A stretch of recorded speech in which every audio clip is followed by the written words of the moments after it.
జై శ్రీమన్నారాయణ. అందరికీ నమస్కారం అండి. ప్రతి వ్యక్తి కూడా ఈ 6 విషయాలను తప్పనిసరిగా గుర్తుంచుకోవాలండి జీవితంలో నిరంతరము కూడా. దీనివలన ఆయనకి అనుభవం వస్తుంది, విజ్ఞానం కలుగుతుంది, ఎక్కడ ఏ విధంగా నడుచుకోవాలి అన్నటువంటి విజ్ఞానం వస్తుంది. అలాగే మన తరువాత ఉన్నటువంటి వాళ్ళకి కూడా ఈ జ్ఞానాన్ని అనుభవాలను అందించడానికి ఉపయోగపడేటటువంటి ఒక వారధిలా పనిచేస్తాయి ఈ విషయాలు. కాబట్టి ఈ వీడియోను చివరిదాకా వినండి, లైక్ చేయండి, షేర్ చేయండి.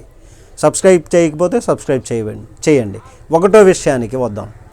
నీ మీద నమ్మకం లేని వారికి సంజాయిషీ చెప్పాల్సిన అవసరం లేదు. అంతే కదండి. చెవిటివాని దగ్గర శంఖం ఊతే ఎలా ఉంటుంది? నీవు మంచి వ్యక్తివే, మంచి గుణం కలిగినటువంటి వాడివే, అయినప్పటికీ కూడా నిన్ను వాళ్ళు నమ్మడం లేదు. కాబట్టి వాళ్ళ దగ్గరికి వెళ్ళి నేను ఇలా చేశాను ఉన్నది ఉన్నట్టు చెప్పినా వాళ్ళు నమ్మరు. కాబట్టి సంజాయిషీ చెప్పాల్సిన అవసరం లేదు నీ మీద నమ్మకం లేని వాళ్ళకి. 2వ విషయం, నీకు గౌరవం లేని చోట ఉండవలసిన అవసరం లేదు. అంతేగా. 3, నీ కన్నీళ్లకు విలువ ఇవ్వని వారి కోసం అసలు బాధపడొద్దు. అది రక్త సంబంధం కావచ్చు, బయట వాళ్ళు కావచ్చు, అన్నదమ్ములు కావచ్చు, పిల్లలు కావచ్చు, ఎవరైనా కానీ. కన్నీళ్ళు వచ్చాయంటే మన లోపల ఏదో దుఃఖం ఉంటే కదా కన్నీళ్ళు వస్తాయి.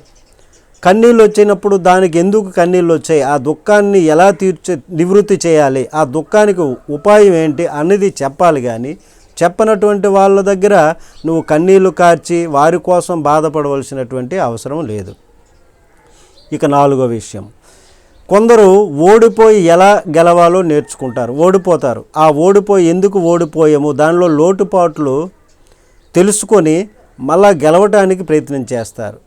ఇది జీవితంలో ఉపయోగపడినటువంటి విషయం ప్రతి ఒక్కరికి కూడా. కొందరైతే మోసపోయి ఎలా జాగ్రత్తగా ఉండాలో నేర్చుకుంటారు. కొందరు ఈ కలియుగంలో ఏం చేస్తారు, చాలామంది మోసం చేసేటటువంటి వాళ్ళు ఉన్నది బాగా ఖచ్చితంగా జాగ్రత్తగా మంచిగా చెప్పినట్టుగా ఉంటుంది వాళ్ళు చెప్పే మాటలు, కానీ దానిలో పడి మనం మోసపోతాం.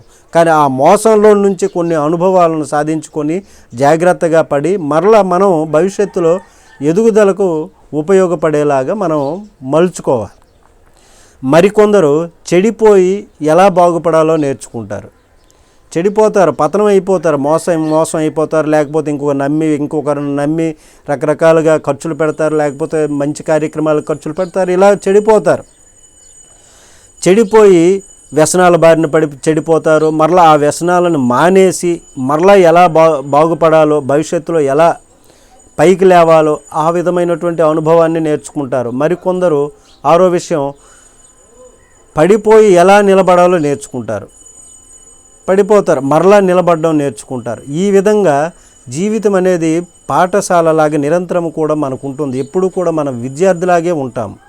జీవితంలో ఓడిపోవడం, మోసపోవడం, చెడిపోవడం అంటూ ఏం ఉండవు. కేవలము నేర్చుకోవడమే. వాటి నుంచి ఈ అనుభవాలు, ఈ విజ్ఞానము, ఈ శక్తి మనకు లభించి నలుగురికి ఉపయోగపడేటటువంటి మంచి విషయాలను చెప్పగలుగుతాం. జై శ్రీమన్నారాయణ.